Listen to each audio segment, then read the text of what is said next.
Hey, everybody, and welcome to another episode of Geeked Out. My name is Kyle. Juan here.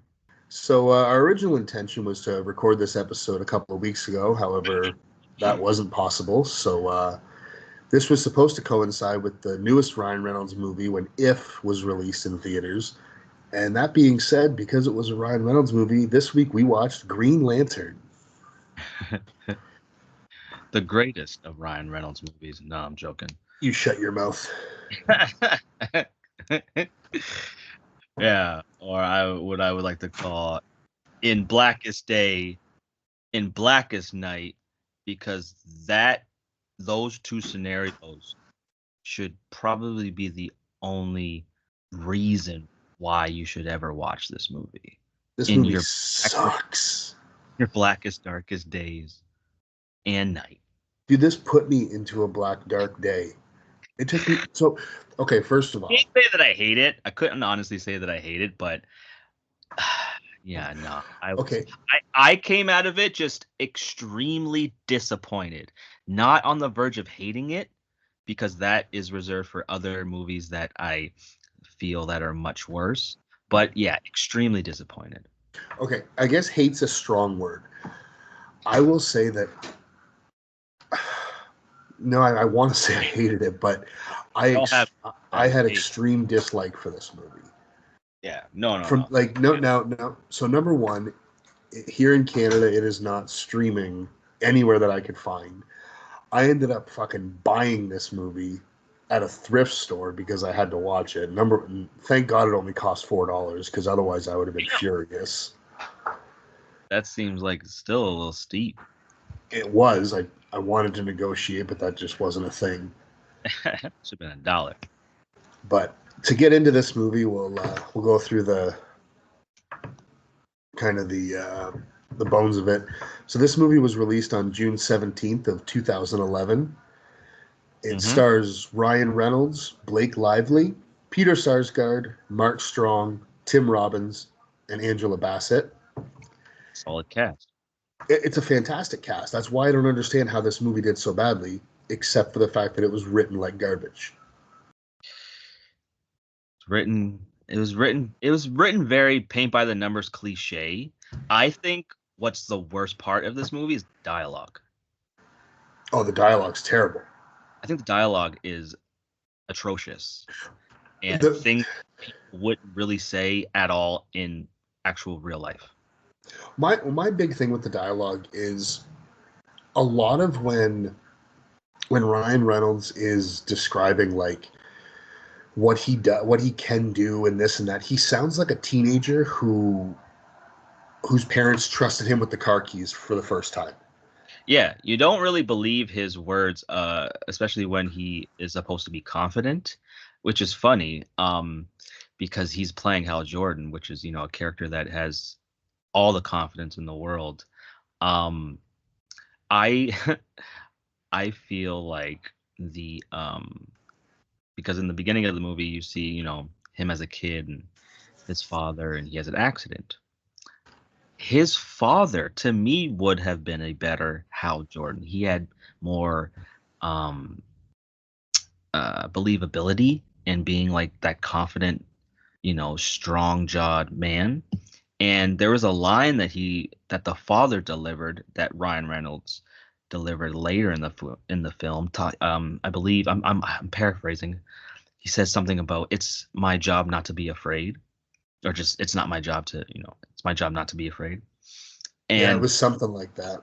the way the father said it, you believed it, right? But when Ryan Reynolds says it later in the film as an adult, it comes off as like you don't believe it. It does feel like a line read. Doesn't feel real at all, genuine. I think a lot of the problem with the way Ryan Reynolds plays this part, excuse me, is he was such a young actor at this time. Like I think he had only been on the scene for a few years. I'm actually pulling up his filmography to see when his first real big. He's been around for a while.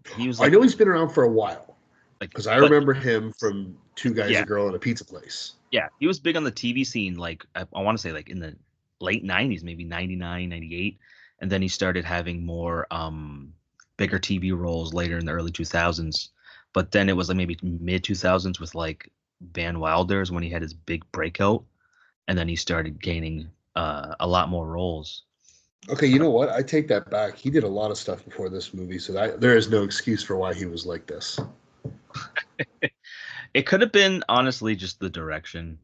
Um, I I I I I, I don't know. It just it wasn't. I disagree, and I'm only going to say this because this movie was directed by Martin Campbell, and he directed Casino Royale, and The Mask of Zorro. He directed Goldeneye. This guy is a very capable director. I don't know what went wrong with this movie. Everything on paper, the cast, the director, everything says that this movie should have worked and it should have been a huge success. And somewhere along the line, they just shit the bed. I honestly, I'm shifting my blame towards the writing. Writing and mainly writing and not direction, but I guess mainly writing, because you are writing the dialogue too, and how what scenes are being shown. You're overall have the writing has control of that, and that's my main problem with this movie. I would say mainly it's the writing, 100%, because I don't think, and obviously a lot of the decisions of the director when it comes to the CG, I think it was a pretty bad decision, and what leads to this being one of the worst comic book movies of all time. Yeah, I agree with that statement. I hated this movie when I first saw it when it came out. I hated it. It took me 3 days to watch this fucking piece of shit. Now, getting back to it a little bit, I will say this movie has a 5.5 out of 10 on IMDb, Rotten Tomatoes score of 25, which clearly makes it rotten, with an audience score of 45. I don't know how the audience score is that much higher, but even still, so I looked it up. This had an estimated budget of $200 million, and it made just over 237. Now, I know that when especially these big type of blockbusters come out, they usually put a good portion of that budget, like what they spend on the movie, they put a good portion onto the marketing and the campaign and whatnot. So they probably lost a good chunk of money on this movie. Mm-hmm. For sure. When you watch it, it's not. I don't know where that money went to. It's all crap CGI. True, but I guess crap CGI cost a lot of money at the time, apparently. Well, I mean, they were definitely boasting the fact that he was going to have an all CG suit, which was, I guess, our first red flag. I was keeping up with the news and the inside, behind the scenes situation was going on with this movie, man. And yeah, they were when they made that decision and when we found out, I guess that should have been our first red flag. Well, I'm not okay. I'm not going to defend the all CGI green suit. However, I will say this, and I never realized it until I was doing my rewatch for this episode. The way they portray it, and I even did because, like I said, because I bought the DVD, I was watching. They had a trailer for the Green Lantern animated series that came out the same year, and oh yeah, I remember that one. Even in that, his suit is not a suit; it's a construct created by the Ring. So that, I guess, it kind of makes sense why it would be a CGI suit. It just looks so fucking stupid. It does look stupid. I mean, like it looks like it's muscle, and then it's got like fluorescent green veins flowing through it. It looks so terrible. Yeah, it doesn't look at all like how Jordan looks in the comic books. It doesn't resemble it at all, besides it being green and having the Green Lantern symbol on it. No, the comic books, it's a solid color. It's not it's not like the suit moves or pulses on its own or anything like that. Yeah, it was just unnecessary, completely unnecessary. And it would have been a lot better if you just used a practical suit and just had it glowing green. Like Well, the they could have even used a practical suit. Just use the same idea that his ring is what puts it on him. So you don't have to watch it. You don't have to watch him, Ryan Reynolds, physically getting into this suit. But you could use CGI to get the suit on him, but let well, it be a physical thing that he's wearing. that's what I'm saying. But the suit, yeah, but the contract suit could look like it's a practical suit instead of looking like a green construct. There are a couple times um, where it does look like he's wearing an actual suit, and it's the only times that it does is when you don't see that fluorescent green glowing through it. The fact that you made a CG suit, it automatically dates your movie. And even then, it still just looked like it was kind of floating on top of his body, like especially the domino mask. I think that's I hate that. I hate that mask. it. Just looks CG. It looks CG as fuck. Instead of It's that putting, mask, and it's also the contacts. Whether it's green contacts or done with CGI, I found them so off-putting every time they would show his face, and you would see that. yeah, I mean, they're trying to, put the comic look there. So I appreciate what they did. It's just the execution wasn't the best. So first, I'd like to get in. When did you first see this movie? Because I didn't. I did not. Goddamn movie at a midnight screening when Well, they that sucks to be you. I think this is one of the last because it was 2012 when they were doing it. So yeah, this is probably one of the last midnight releases. I've done one midnight release for a movie in my life. Like a bunch. No, I just did the one, and it was the only one I think I'll never regret it because it was The Dark Knight. That's a good one. Like it's one of my favorite movies of all time. So I'll never regret that decision.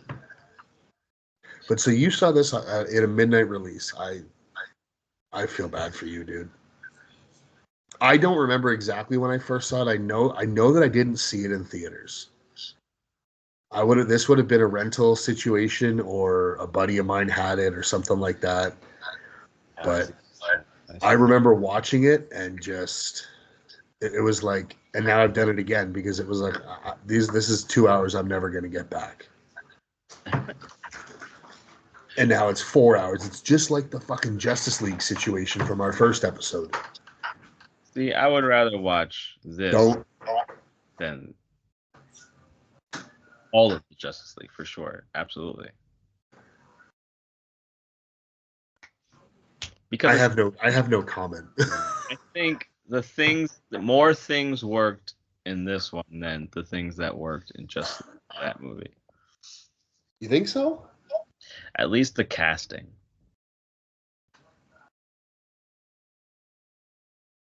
I I like the casting in this one a lot better, man. Trust me.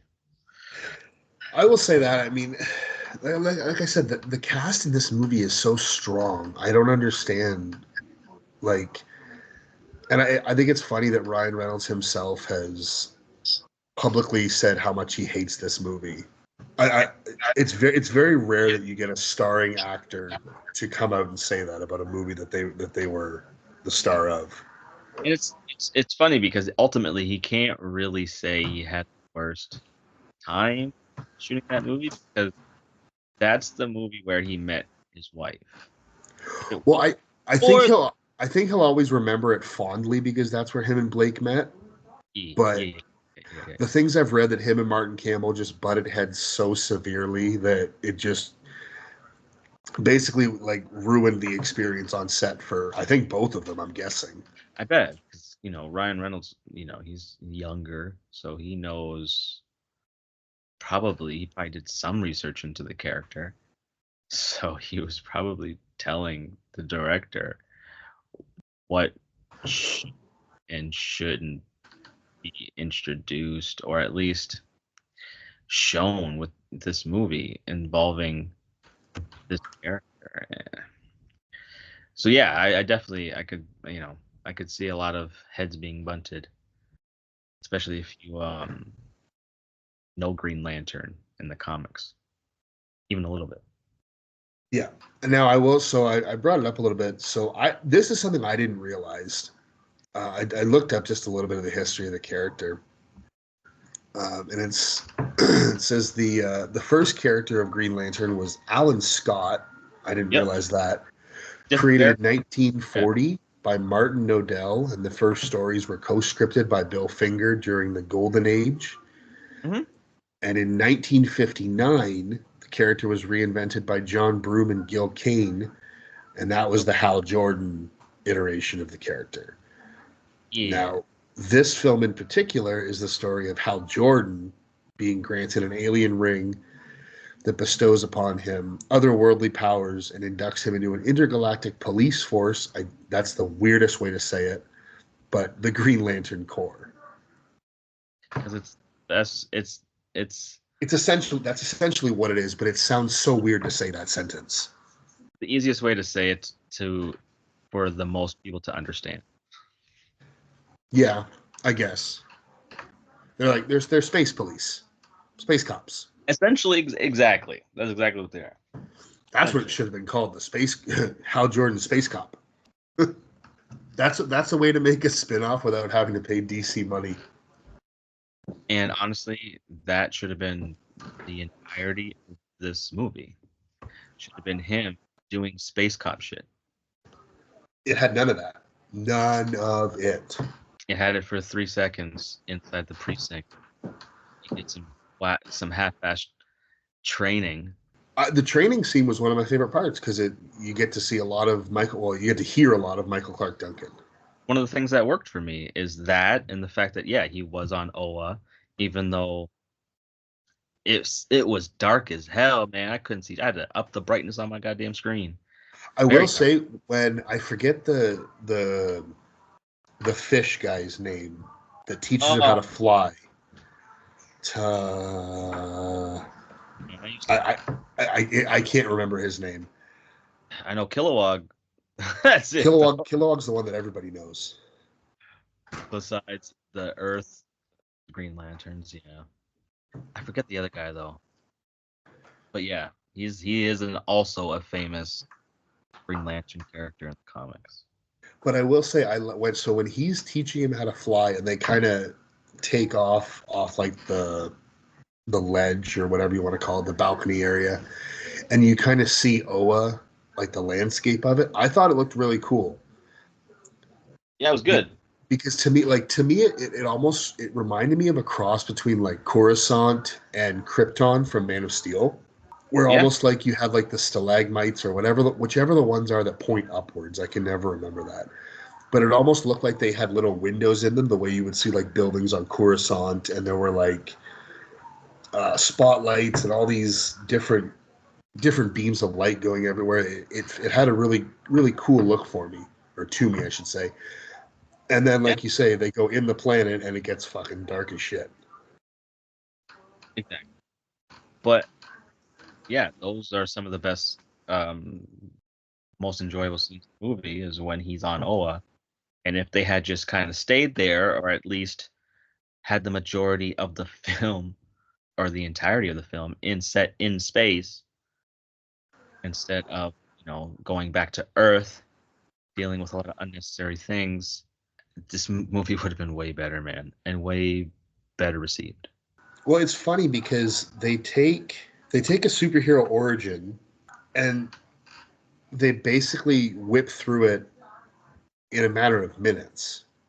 Yeah, I it to me it seems like they kind of took a little bit of the Sam Raimi Spider-Man origin story and kind of put a Green Lantern filter on it, and just didn't do it as well at all. Well, even I don't think they really set any, like, to me they didn't set anything up in this movie properly. Like, even number one, they set up Parallax, which, first of all, why is he a gigantic black cloud with a face? I That's I'm not what Parallax looks like. and okay, I would accept that No. even if look, because I don't really know what the hell that character looks like in the comics. So he could have looked He like almost looks like a flying serpent type thing. it's just the fact that he is almost like the Thanos level threat to Green Lantern and Hal Jordan, especially within the comic book. So why would you Why throw would you start like that? as the origin? He should have been built up, and That's like having Superman 1 and he faces Darkseid. yeah, it should have been introduced in the third movie and built up, but But they decided they don't even build it up in this movie. they don't build it up at all. So the threat doesn't feel I mean, threatening enough. even one of the notes I have here is like the opening scene where he's revealed, like where he's released from the planet he's been imprisoned on. Yeah. It would have been so much more effective if you don't see it. Like, just let those aliens that are there break through the ground and just have him emerge. Don't have them finding him. Like that to me, it made no sense. It would have been so much more effective, and you would have been able to cut out a few minutes of the movie. If you're gonna do that, if you're gonna do that scene, put that as the stinger at the end of this movie, and Oh no, we got a better one.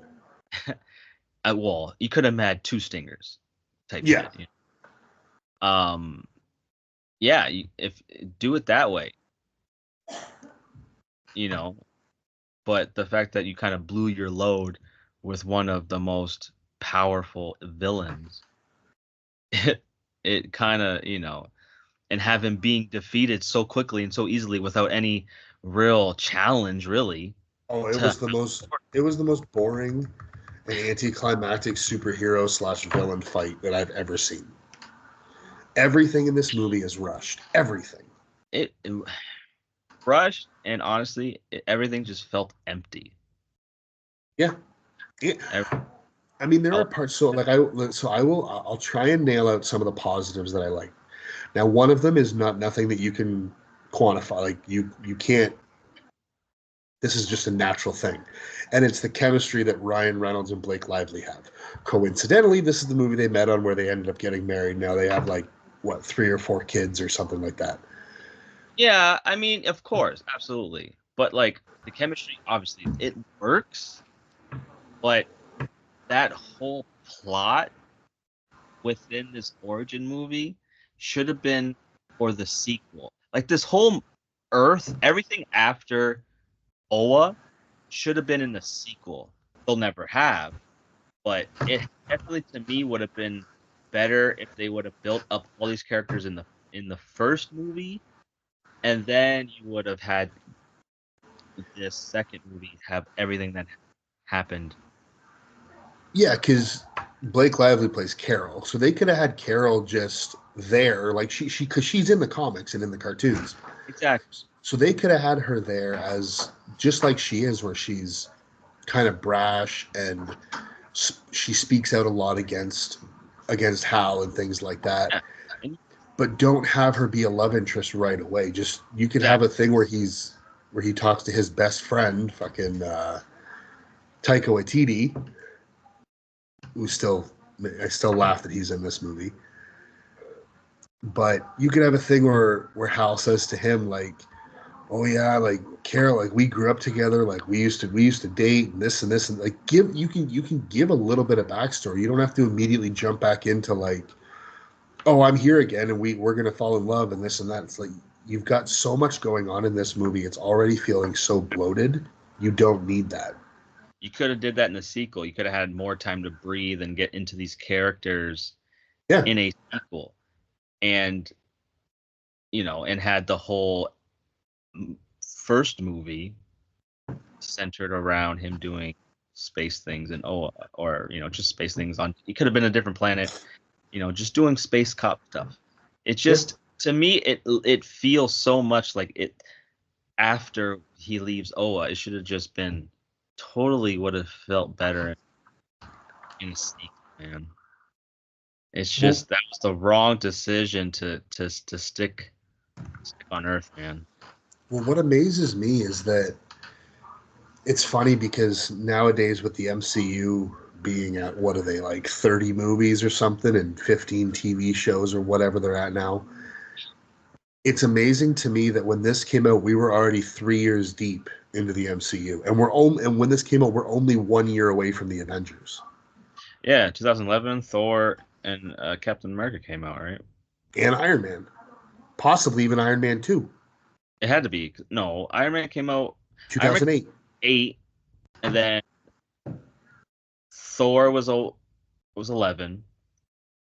I think the first Avengers was 11 as well. 12. Okay, yeah, because the stinger, one of the stingers of Captain America was the trailer for the Avengers.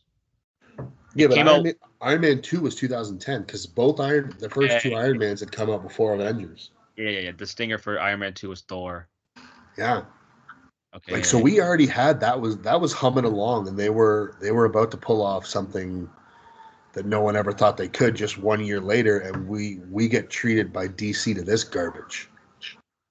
and it's funny because they hyped up this whole movie at the Comic Cons.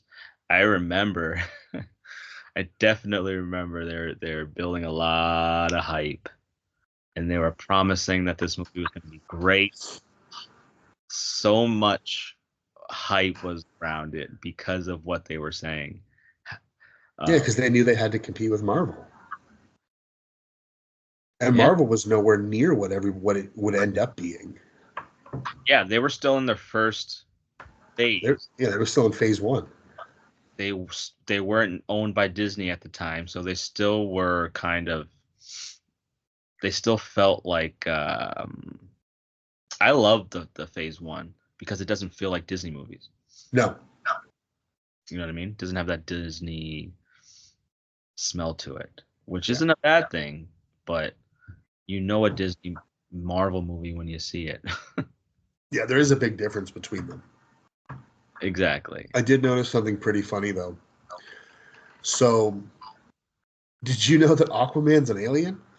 Because his dad plays Abin Sur, who's the one who gives Hal his See, ring. I didn't know that at the time, but I'm rewatching it. I I spotted it like a second into it. I was like, oh shit, that's Boba Fett. I see. I was watching it, and I'm going, fuck. I know that voice, and I could not place it. So I looked it up, and I was like, oh, it's Tamir Morrison. I know Boba Fett voice, or what's the other one? Jango Fett. Yeah. Yeah, no, I recognize it almost immediately by the voice, and it's good. I'm glad that he got this role, man. He's working, even though you didn't get a lot of time with him.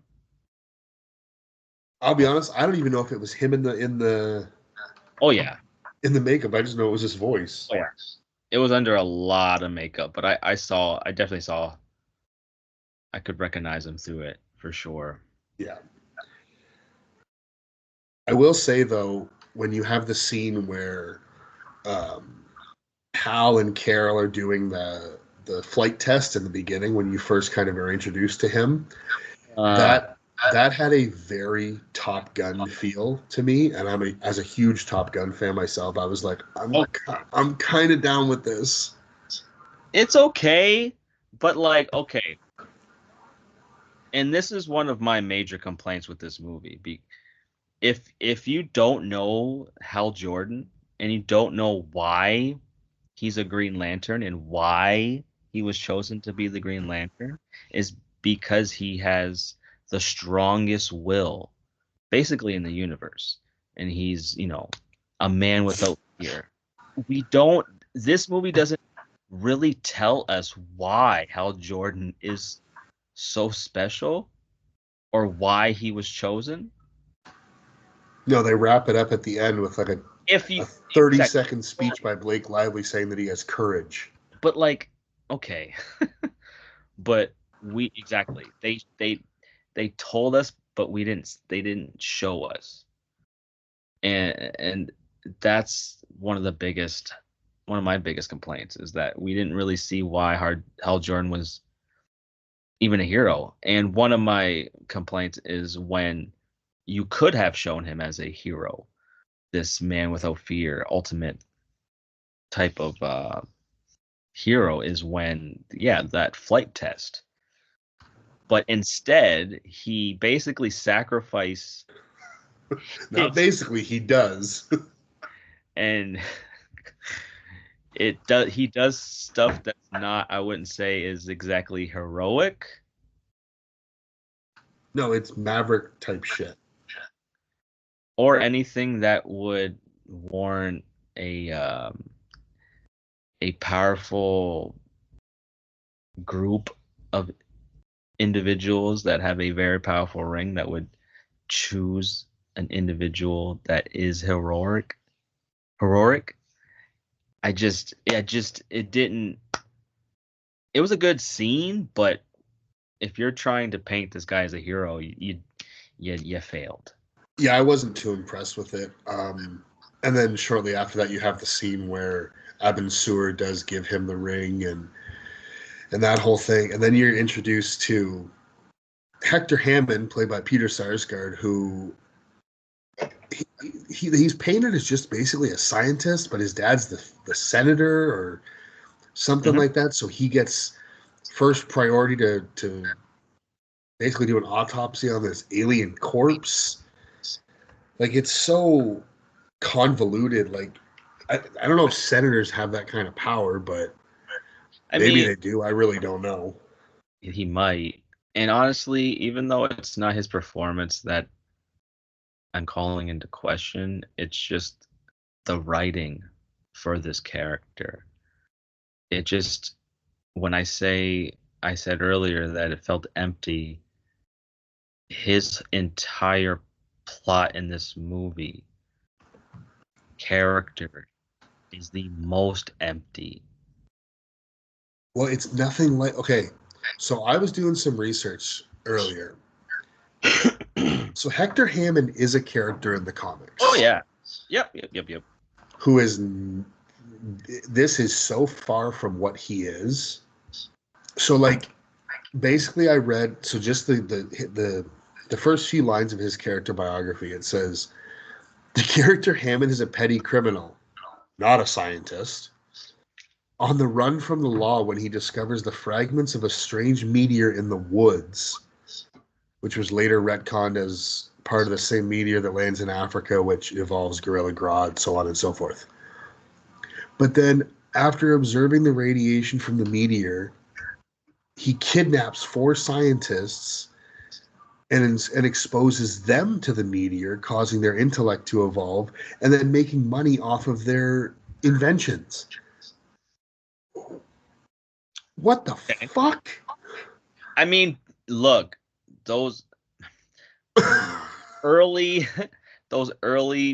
movies, superhero movies, like, they were just doing whatever with the villains, man. Think of Iron Man 2 with that villain is a combination.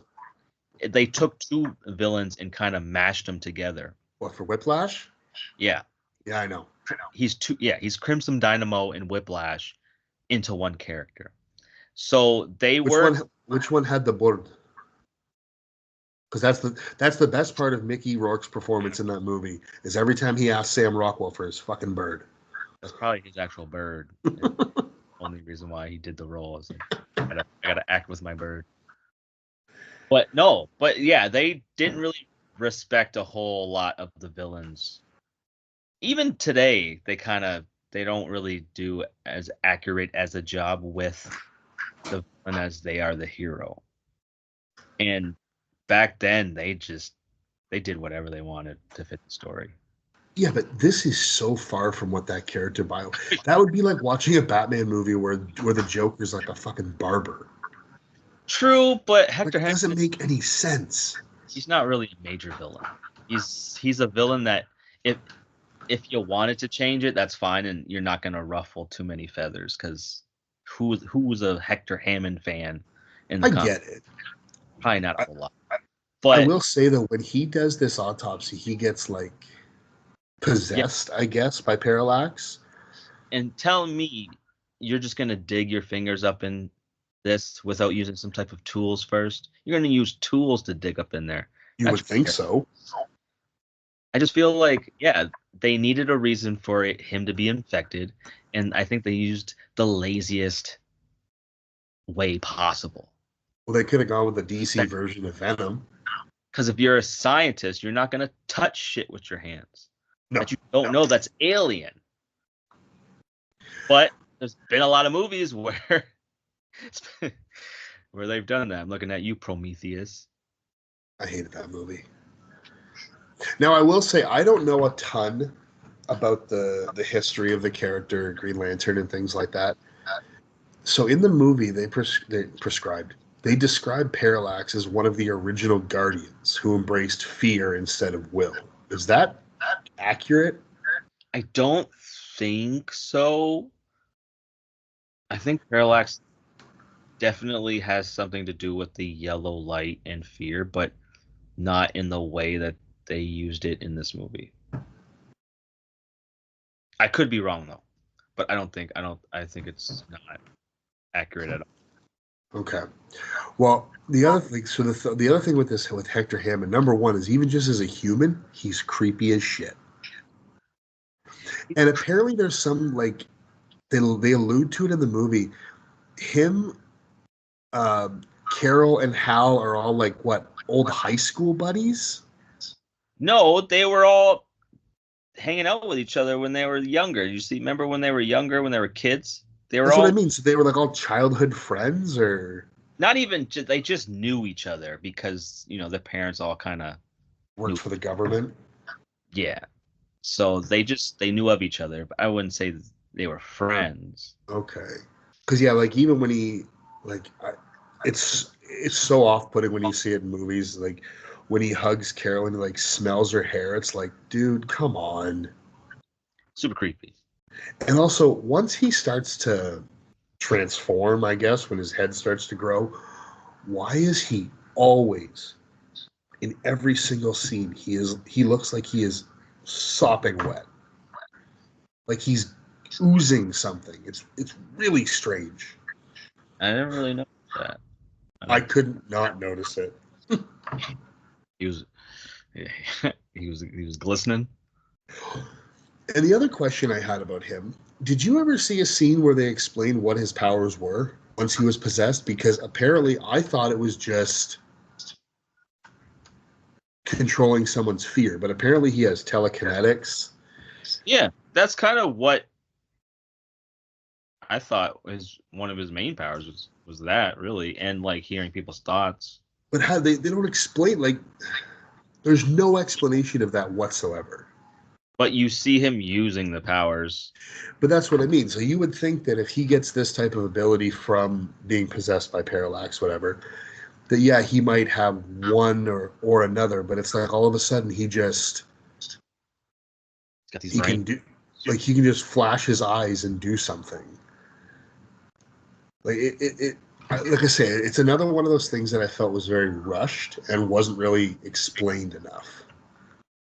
Exactly. Because it doesn't I mean, if it would have been more tied with fear and his powers were all tied to fear, then you didn't really need to explain it as long as you showed it. If you showed that this is how his powers works through fear, then you didn't really need to explain it.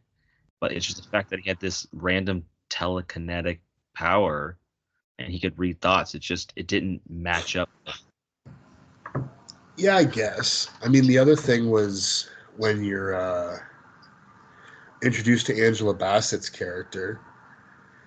And did you ever hear her introduced as Amanda Waller? Because the only thing I thought I saw from it was when you get the flashbacks that he sees in her memories and the family's gravestones. No, when she's first when you first see her, she introduces herself. Okay, I must have missed that. It's quick. But Well, now that but then he ends up killing her. So who's going to start the Suicide Squad? did she die? He throws her. He uses his telekinetics to fucking throw her into a window. I I mean, And there's a window that's like 20 feet high, and then she falls to the ground. So I'm assuming she's dead because I don't know. well, either way, they never made a sequel. So now Amanda Waller is played by Viola Davis. But hey, and to me, Angela Bassett can do no wrong. She's to me one of the best female actors of all time. She's Queen Ramonda. Oh yeah, she's dude forever. And she would have been the perfect storm. If that movie was made even 5 years earlier, she would have been fantastic. If you give it to her now, everybody would be like, look, we know she was in Black Panther. We don't even care, man. We don't even care. We just want her as Storm, bruh. I would love to see her as Storm. I love Angela Bassett. For sure. And yeah, I think her as Amanda, if they would have gone with her for the Suicide Squad, I think it would have been equally as well as of a performance as Viola Davis. Both amazing actresses. I can't comment because I haven't seen either Suicide Squad movie. Dude, you have to watch that goddamn movie, man. I know, and I'll get to it eventually. Why are you sighing? You sighing like it's gonna be a horrible watch. It's a good ass movie. Which one? The Suicide Squad. So that's the newer one. Yeah, James. No, I've heard that's good, and I've actually heard Birds of Prey is pretty good. Birds of Prey is fine. Fine? It's fine. It's fine. But the Suicide Squad, it's great. I've heard it's a lot of fun. It's fun as hell. If you like that James Gunn style of movie, which, I think everybody does, and I prove it with Guardians of the Galaxy. It's like a R-rated Guardians of the Galaxy with DC characters. Yeah, I'd be down for that. Exactly. Yeah. You can't go wrong with that movie.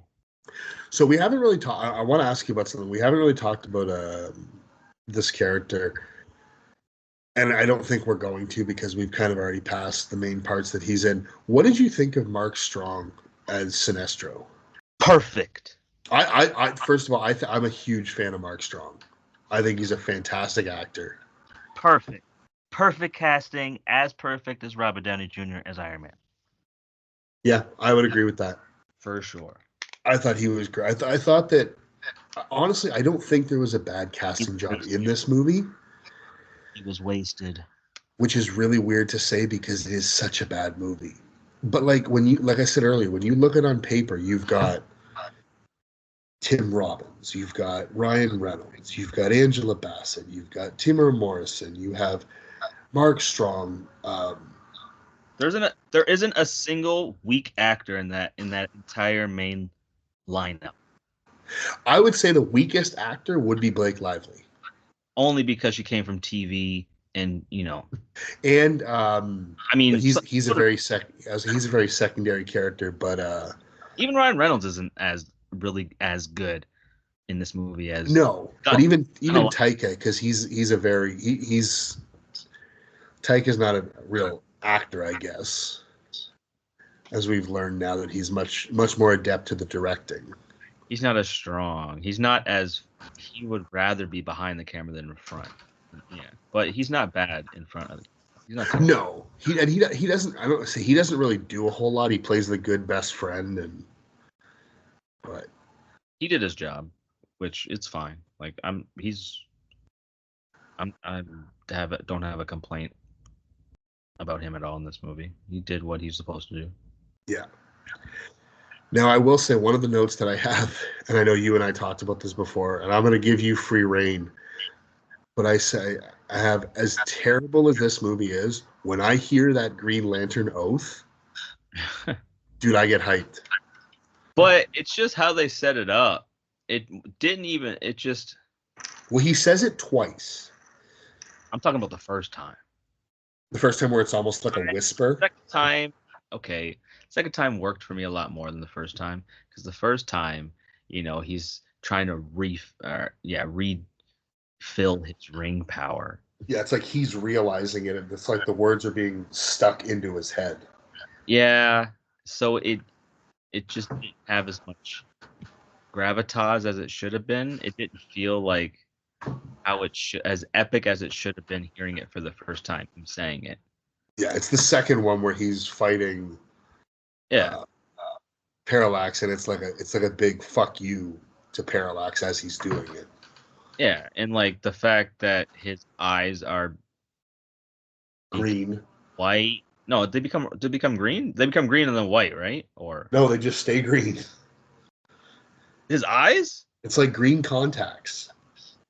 If they became straight white like they do in the comics or the TV the cartoon, I know his eyes changed colors. I thought they went to no, white. they're like, and like I say, I don't know if they're green contacts or if they did it with CGI, but it's like lime green It's very eye color. distracting. It's really weird. And it's distracting towards the scene. You're paying attention to that effect more than his words, which is not what you want. At least in that scene, right? But sure, whatever. I mean, that's the best we got. That's how they wanted to do it. So okay, let's go. Continue. Let's continue on with the rest of the. Well, like I said, I will give you complete free reign. Like I said, I if you want to, you do the oath. You do you. In brightest day and blackest night, no evil shall escape my sight. Let those who worships evil might beware my power. Green Lantern's light. Even just hearing it, I just get I get fired up. I don't know why.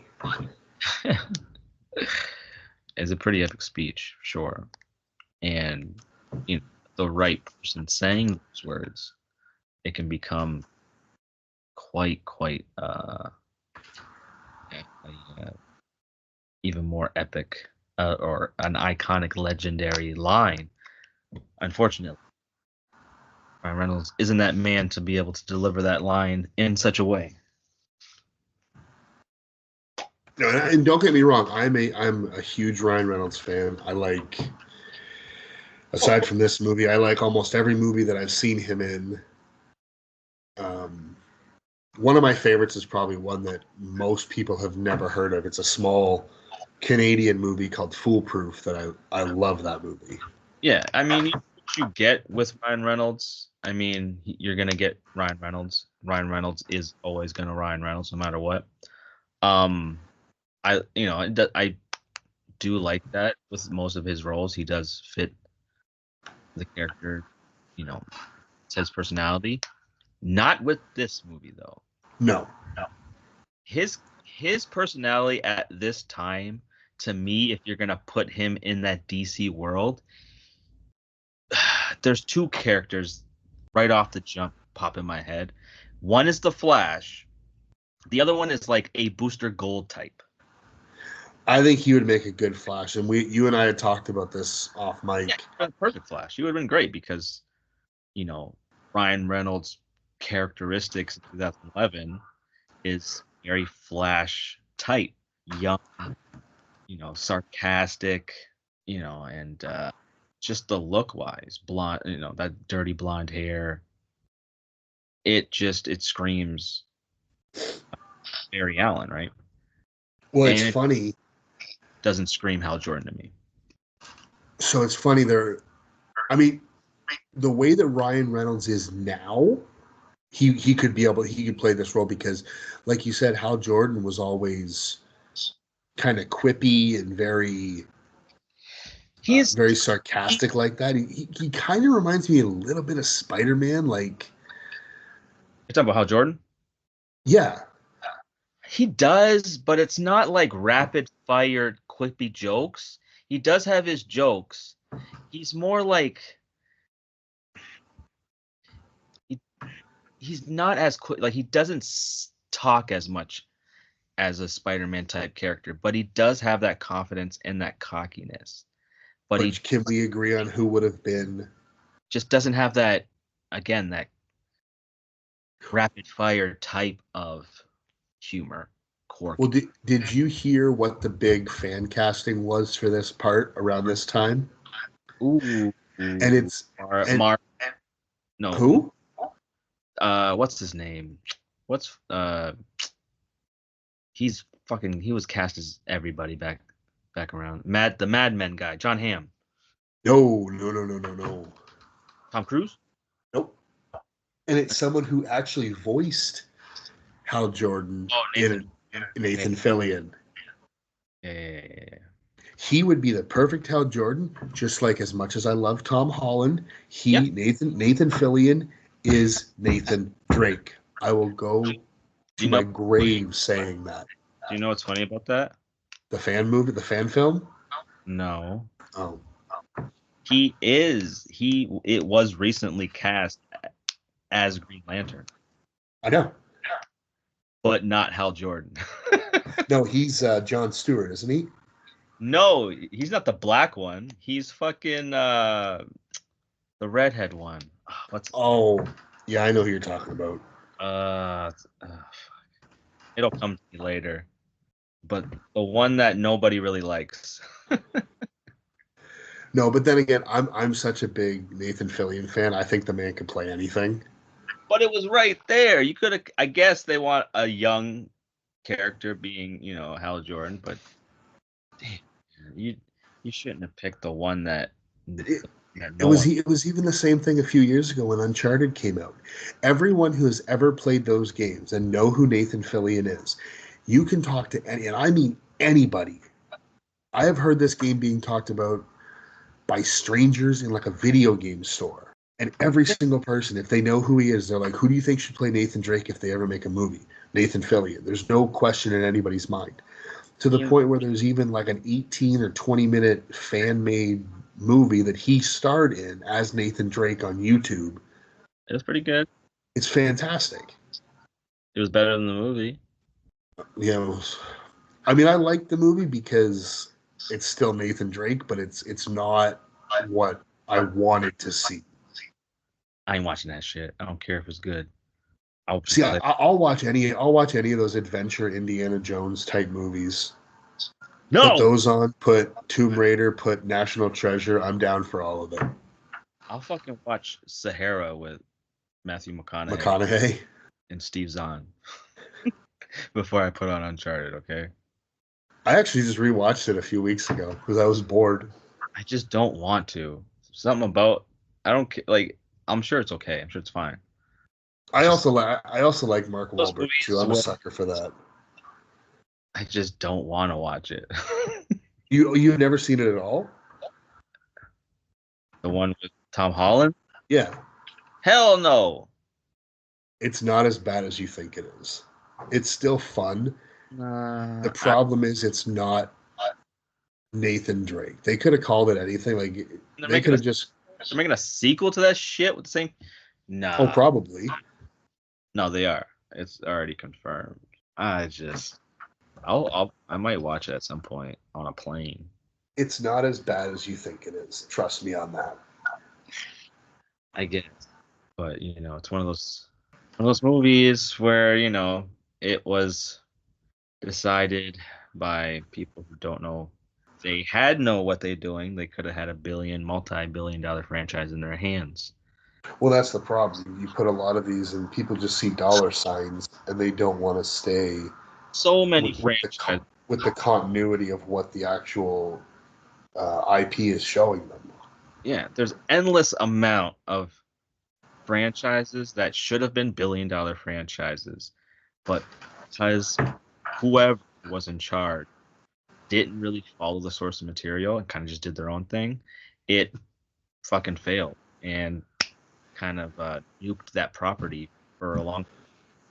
Yeah, because unfortunately, so many of these film producers think that fans of these things are idiots. Like they think that we'll just see, oh, like you said, like oh, Uncharted, like it's gonna like we have to go see it. I knew the movie was gonna be terrible when they cast Tom Holland. Well, yeah, exactly. And the movie was in development hell for a long time. the original actor for Nathan Drake was Mark Wahlberg. And then he got too old. I'm pretty sure what happened was he got too old to do the stuff, so they put him as Sully. Sully? That's one of the worst castings. Yeah, well, he's quote unquote young Sully. He doesn't. Little spoiler: he doesn't even get his mustache until the stinger scene. I seen the young Sully in the game, playing the games, and he's not Mark Wahlberg. Yeah, I agree. Cast somebody else for that one. I mean, I'm trying to think of more positive things that I can say about this movie. I'm just at a complete loss. What else was a positive? The CGI wasn't good. The CG was only good. No, they were on Oa in certain shots. That's like saying the weather's only nice on Wednesdays after 3 p.m. I'm saying that's a positive. That's something. Instead of saying, "Oh, it was shit the whole way through." There were worse shots in moments when he was flying through Oa. Like, okay, that's not bad. But no, I mean the beginning with Abin Sur. Was it? No, that's fucking Apocalypse. Who the? Yeah, Abin Sur. Was it? Okay. Yeah. Because I know Apocalypse's name is very similar. When he's running through his spaceship, that shit was terrible. That CG awful. And like one of my major complaints with the CG isn't really how it looks, it's how it is used when it comes to Hal Jordan's constructs. They were so basic, and it almost, especially with a power that you can make literally anything you want from your imagination. He made a fist, a machine gun. They were very unimaginative. Actually, I think he did a fist twice or 3 times. Which is fine, and it makes sense with Hal Jordan, but when Hal Jordan throws it, it's a boxing glove, not a fist. Yeah.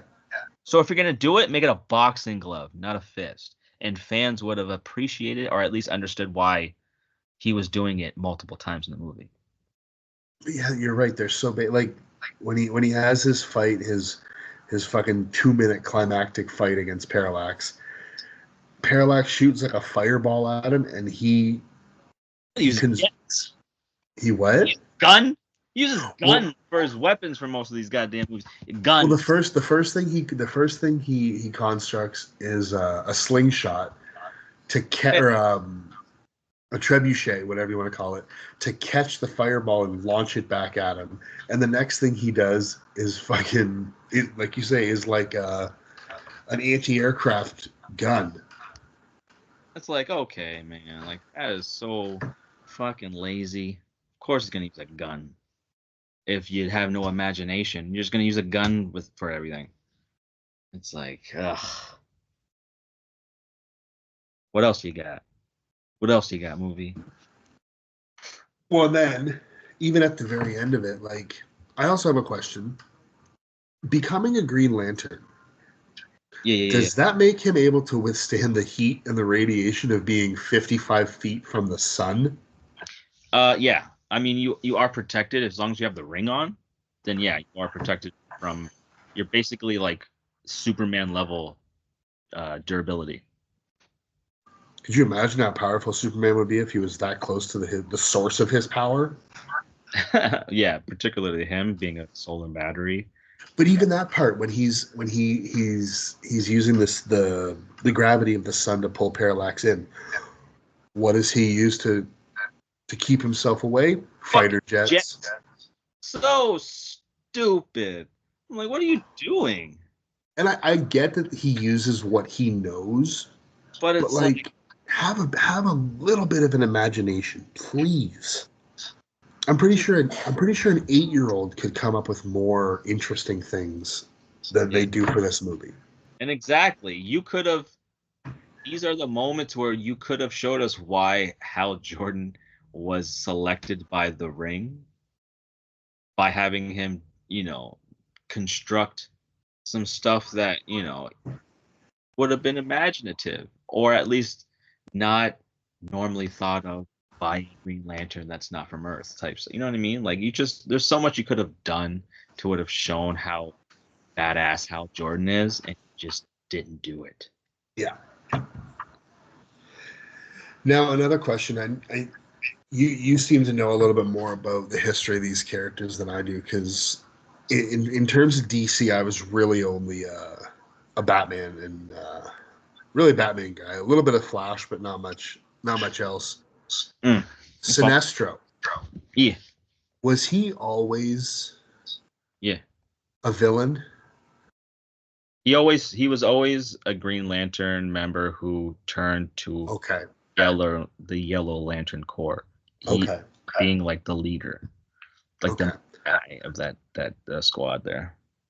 Because whoever came up with that name is an idiot. Sinestro. That name's That tight. that's like being like, yeah, here's our team member, Evil. He's a good guy. No, that was it's always he's always meant to betray the Green Lanterns. I wonder why. The But needless to say, that's the mid characters from credit scene of this the movie. 70s, the 60s, so you can't fault that. That's like, getting that. Yeah, but you can't have somebody with a name like that and you're portraying them as a good guy for even a small portion of their existence. Yeah, that's not really one of my complaints, but I could see why. I guess, yeah, I could see it. It's a little bit too on the nose, but it is what it is. I never thought about that, to be honest. I just kind of just went with it. I That like. was that was one of the first things I remember from this movie when I first saw it in 11 or 12, whatever year it was that I saw this movie, is the minute he was introduced. Oh, Sinestro, and I went, "Well, you're a bad guy." Oh, of Like, course. Well, he's a known Green but see, Lantern. I didn't know that, Okay. so I'm like, well, that like Uh, just the name alone. he was in a few episodes of the Justice League cartoons. Like he's around. If See, you, I don't think I ever even really watched that because again, uh, I was never a big Superman guy. Every aside from Batman, I really couldn't have cared much about DC. good lord, basic bitch with Batman, and you like brooding ass characters. Batman, Have you Derek, met me? goddamn brooding ass characters. But that's I like fine. yeah, Batman and Daredevil. Those are my two. Did you read the? They teamed up, right? I did. I haven't read anything on it though. I heard it was okay. I heard it's okay. Well, they're the same character. It wouldn't be all that interesting. I mean, Matt is very religious, so it's that dynamic that separates the two characters for sure. And Bruce Wayne's fucking insane. He's as insane as the criminals that he locks in Arkham Asylum. Yes. I still love, and I saw this years ago on Facebook or whatever it was. Um, the picture was just Batman in a straitjacket. And have you seen this thing where it's like, imagine a world where Bruce Wayne is in Arkham himself, and it's listing out all of his villains are actually like the orderlies and other inmates. I think that was. It might have even been an actual comic book. I want to say that could have been even an episode in one of the animated show. Because it was like his psychiatrist was Dr. Harley Quinzel, which is obviously Harley Quinn, and the warden of Arkham was Joker, but I forget what they made his name as. It was a really cool concept that I was like, if they ever decide to end the character of Batman, that's how they should end it and make it seem like it's all been His this head. this Oh, massive dream in his head. That might be a little too much of a fuck you to the fans, though. been a lot of theory. There's been a lot of fan theories where it ends in all the person's head. So Just make sure if you're gonna go that direction, just make sure it's very well done. You could do it. I mean, it could be done, but I still think fans would never fully accept it. No, because that means you're ending Batman. Your Batman's never going to end, so that story will never happen. I know. But they've had. I know Marvel has done stories where they did the final issue to these characters, like certain characters, and it was supposed to be like their final. I don't know if it was like in the future or an alternate universe or something, but it was supposed to be the end of that certain character or something. I don't know if it was a gimmick or whatever. Well, yeah, but they've killed off characters before. I mean, there's the Death of Superman comic. Yeah. But I think that was the marketing of those specific comics. It was supposed to be the final ending of whatever the Fantastic Four. I think the Fantastic Four was one of them. But yeah, Okay. I get what you're saying. but it was. It's bullshit because these characters are popular. They're never going to end.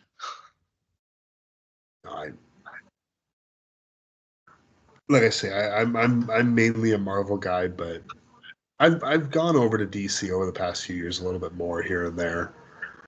I really enjoy the New 52 animated DC movies that they have. Mm-hmm. Those are really good. My And my personal favorite being Flashpoint. And there's one movie that came out probably around this time. I don't know if before or after. I think before, actually. I want to say '08. It was called Green Lantern. I don't know if it was Emerald Knight. No, First Flight. Same year. No, it was First Flight. I'll say Emerald Knight was the same year. That's the Nathan Fillion one. Yeah, it might have been Emerald Knight, but I'm thinking it was First Flight, where it was his origin story in an animated form, and it was very, very well, because This movie has an amazing cast. Had a lot of the same beats as this 2011 live action one, but they mainly spent their time in space, and they showed the whole Sinestro turning evil throughout the movie, and I think he was the bad guy that you had to fight. It was just Well, here's the thing. So in this version, this movie, I'm looking at it right now. It's got Nathan Fillion as Hal Jordan, Jason Isaacs as Sinestro. You got Elizabeth Moss. You've got Henry Rollins, Arnold Vosloo, Kelly Hu. Like even this cast is fucking Roddy Piper. Let's go. I might watch this. the Emerald Knight. Emerald Knights. Yeah. Yeah. No, and even I just First Flight. I'm looking at it right now. First Flight says I just looked it up. Yeah, it's he great. finds himself recruited, so that might be the origin you're talking about. Yeah, and it was very well done. I'm looking at the cast. And that's Christopher Maloney. Yeah, my boy. Law and Order. But yeah, no, that one is a better origin than what we got here. It's really Mostly because they stayed in space. Like it's really sad that all the money and time and effort that DC is putting into all these movies nowadays. Like, I'm hoping that James Gunn can knock it out of the park with doing this whole DCU that he's doing now. But with all the money and the time that they've invested, they've made all of these animated movies. They should have just put their time and effort into these animated movies because they're so much better than what they've produced live action. Yeah.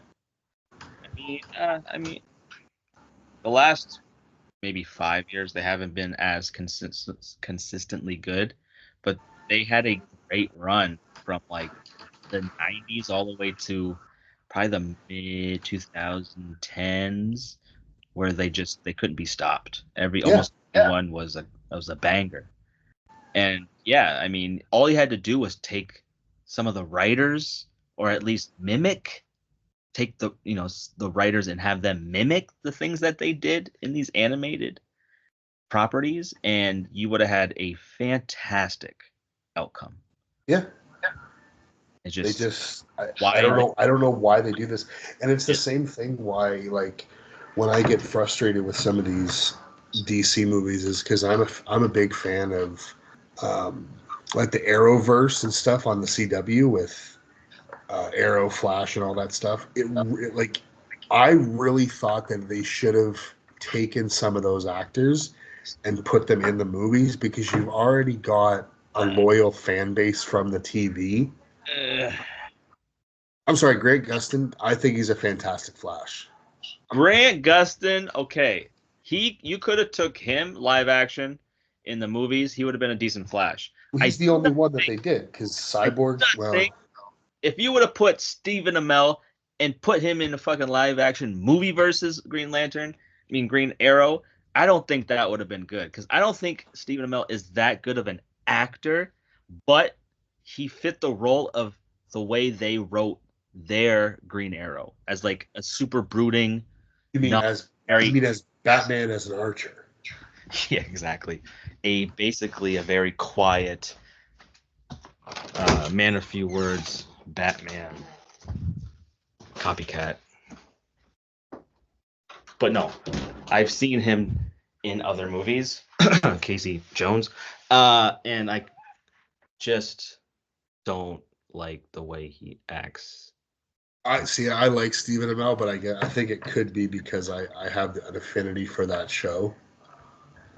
Yeah, there's certain roles that he's great in. It's just I just don't think he's the strongest actor when it comes to emoting. But it Which could kind of worked because he didn't really emote much. And no, when he did, that was when the fans started to revolt against the show. But or I there's tons of things that why the fans revolted of that show. I know. Felicity. Go down that rabbit hole. Oh, the best character of the show, most consistent through the whole thing, Diggle. Of course, I love Dig in that show. it was great. It's But just that I mean I don't know if you've got any more thoughts, but that kind of wraps up everything that I've kind of got prepared for this film. see what I wrote here.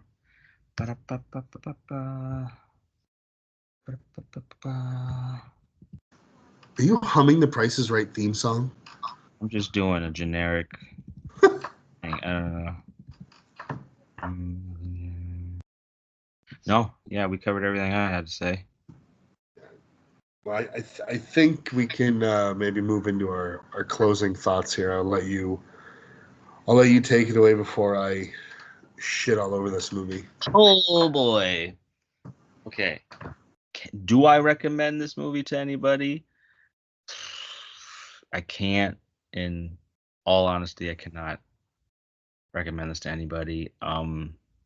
Did I think this was top 5 worst superhero movies of all time? I'd have to think about it. It might be up there. I didn't leave this movie with an anger like I have with other movies I really, really, really do not like. Um, I gave this movie in 2011 when I seen it. I think I gave it like a 4.5, and it did go up in my rewatch, but like half a point. So I think I'm going to give it a 5 out of 10. It's just so much potential, so many right pieces, but just didn't fit well in this particular movie they wanted to tell, unfortunately. You actually kind of gave it right around what I thought you were going to do. I didn't think you were going to be overly high on this movie, but I also didn't think you were going to be as low as I am. Yeah, I was flirting between 5.5 and 5, but yeah. I'm flirting with a lot lower. What? My 5? My closing thoughts: this movie is fucking horrible. Damn. I found it boring. I found it poorly written, and even like I said, even the acting was underwhelming, which is surprising because this cast should have fucking nailed it. But I, there were a few redeeming qualities. Um, but I would probably give this movie I'd give it a 3 out of 10. Ooh, damn. I, dude, I consider it lower, and I Really? would put this as one of the worst superhero movies I wouldn't say of all time because I haven't seen every one ever made. You'd But have of to. the ones that I have seen, this is definitely bottom three, bottom five at least. Dude, I wasn't as mad when Schumacher put nips on Batman. Yeah, I mean, this movie definitely put a huge stench on the Green Lantern name On all of DC. for like 10 years, over 10 years, Yeah, because it's still there. I mean, they have things that they are in, they're in early productions that is definitely happening, and there are people cast as Green Lanterns in future properties, or projects, but like, yeah, you know, there wasn't any mention of any type. Well, I guess in like the Zack Snyder, there was a deleted scene with a Green Lantern, but the fact that he is an original member and he wasn't part of that movie, I think that was part of the reason is because of how bad. I was gonna say that speaks volumes. I think that stench still carried even towards those movies. Well, and even if you look at Deadpool, what does he say? He right there. Don't make my super suit green or animated. Oh, of course. That's just Ryan Reynolds knowing. But it's also something that everybody knows what the reference is because this movie was so widely disliked. Yeah, and the fact that I mean, you seen Deadpool 2? Yeah. He kills himself. Well, Oh my god, that scene is so funny Ryan Reynolds. when he After, gets the script. it's just, I think it's just Ryan Reynolds having fun with it and leaning into the joke more than anything. But yeah, the fans definitely loved that moment for sure. Well, I mean, because like you say, I'm sure that as much as he hated working on this film, this movie will always hold a special place for him because, like you say, that's where he met his wife. So Yeah, I can you'll see it being a very bittersweet experience for him to relive this. even though, yeah, he will talk bad about it when it's brought up, you will never see him like really go in with the negatives about this movie because of that fact that he met the mother of his children and his wife. Yeah. But no, like I said, I'd give it a 3 out of 10, and I would not recommend this movie to anyone. I would actually say avoid this movie at all costs. I might recommend this to like my Nope. grandma To because it's who? like something like I wouldn't say elderly people would find okay for some reason. I don't know why. What? Okay. I just feel like a grandpa would, they would kind of pick this movie up at the bargain bin and watch it and think it was okay. Hey, I'll sell them my copy. There, all right. It hurts me that I now own this movie, and it's your fucking fault. Yeah. Well, keep it because if you ever meet Ryan Reynolds, you have something for him to sign. Also to throw at him. I'd have him sign it. Oh, I'd have him sign it too, but I'm not going to carry it around with me. Oh no, no, no. But But maybe. I think that's actually going to do it for this episode. And as always, give us a follow on our socials, and those will be posted in the show notes for this episode. And don't forget to rate, review, subscribe. We'd really appreciate it, and especially those 5-star ratings. We like those. Next week, we will be recording prior to the release of the fourth film in their series. We will be watching Bad Boys 2. I'm pumped for this movie. This one I'm a big fan of. Dude, I could do a review right now. I've seen that movie so much. I don't even think I have to watch it, but I might watch it twice. Oh yeah, I definitely need an excuse to watch it again. Anytime that I can see fucking wisecracking Will Smith not smacking the shit out of Chris Rock. Or just the dynamic between Martin Lawrence and Will Smith. I'm gonna ask you ahead of the episode, and I'm gonna see if you feel the same way when we watch it. Because I might try and watch all three of them this week. Because I actually haven't seen the third one yet. But is Bad Boys 2 your favorite of the current trilogy? Of course, it's definitely the best one. It's collectively the best.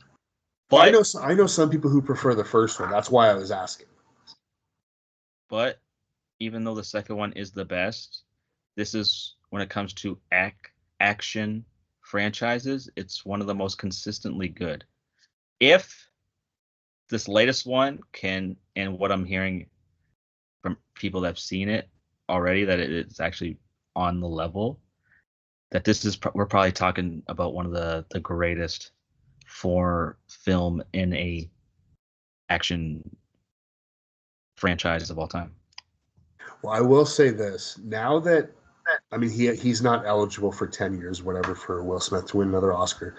But now that he's won his Academy Award, I'm hoping that he does more movies like these, like the Bad Boys, like the Men in Blacks, where he can just go have fun and be an action star and stop worrying about these highbrow art pieces and things like that. Just you got your Oscar, you achieved that. Now just go have fun making some kick-ass movies. That's what I'm hoping happens. Basically, just make him like the way Tom Cruise is. Not that Tom Cruise ever won an Oscar, but he's just accepted the fact that he's just basically Ethan Hunt for real. Yeah, I mean, if he wanted to be the next action guy, let Will Smith just be Mike Lowry for real. Yeah, let's get him. Let's get his John Wick movie. Let's get his Taken. Fuck yeah! Well, he was supposed to be. He was supposed to be the Matrix, but he didn't understand the script. He couldn't figure it out, so he's like, "I'm not doing it." He was supposed to be in a bunch of movies that he didn't understand, or. And you know what he did instead of the Matrix? I like that movie. Oh, you don't. No one likes Wild Wild West. I love Jim West. No one likes Wild Wild West. I like Wild Wild West. It's fucking fun and entertaining as shit. It's terrible. As a kid watching that movie, that shit was fucking fun as hell, okay? As a kid, you're an adult. But when I watched it, I get those same feelings when I was a kid. It's very nostalgic. I guess I haven't seen it yet, but I just... Wild Wild West is not that bad, okay? There's just a lot of questionable things about this movie. Like, why is this in this? But it was fun. I'll have to take your word for it because I don't really think I ever want to watch that movie again. But we'll see what happens. Hey, that's gonna do it for us for this episode. So until next time, thanks for listening, everybody. Thanks for subscribing. Take it easy. Peace. And Wild Wild West was a good movie.